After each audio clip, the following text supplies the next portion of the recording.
My wife and I finally built a perfect kitchen. But this kitchen was not large enough for a typical island, which is standard feature for a modern kitchen. At the same time, it was too spacious for not having something in the middle of this room to sit down and have some meal. So we decided to make a table that would be a perfect fit for this kitchen. We named this project a breakfast table.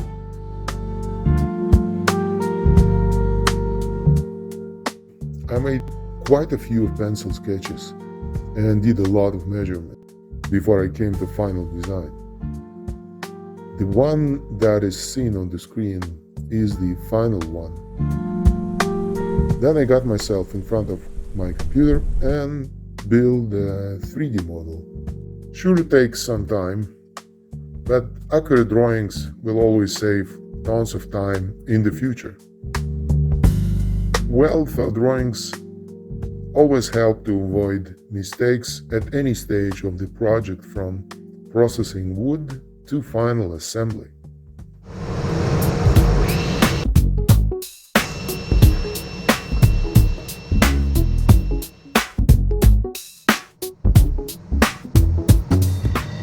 Normally, I make mortises by hand, but since there are too many mortises and pockets in these legs and stretches, this time I went completely contemporary and used my CNC machine. All parts came out dead accurate and saved me a lot of time as well.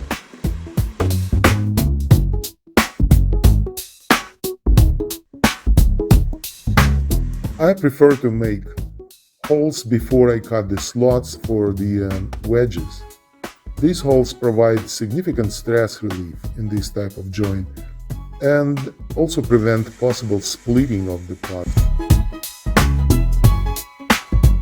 The tenons are visible on the other side of the legs, so the surface quality and shape of the tenons and mortises as well must be perfect.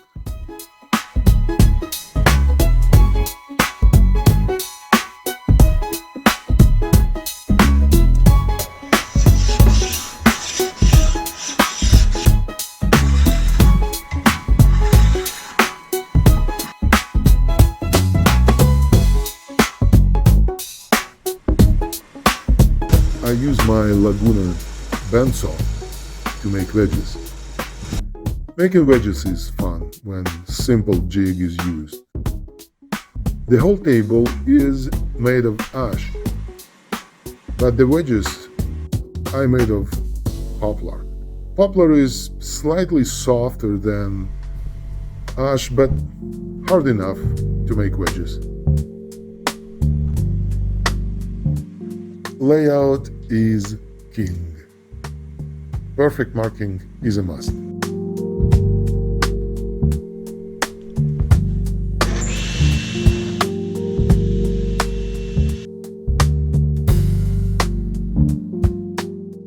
What a wonderful piece of equipment is this saw. I have all chamfering done before the final assembly. Doing this after glue up is a headache.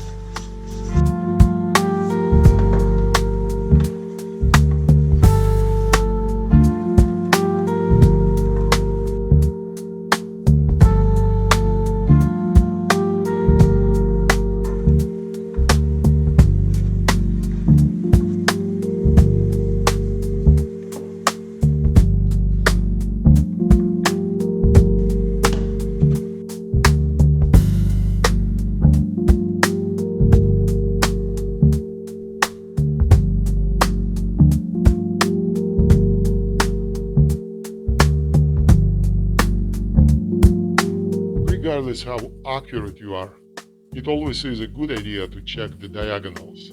In this case, I had to use my super clamps to equalize the diagonals and make assembly dead square. My lovely wife's favorite stage of any project is finishing.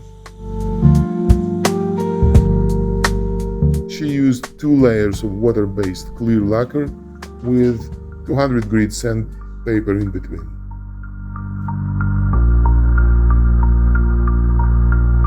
This project came out very nicely, I think. It was designed for 2, but often at least 6 people congregate around this table and have fun. I also had fun building this piece of furniture, but if you folks subscribe to my channel, it would make me completely happy. Another projects are to come soon.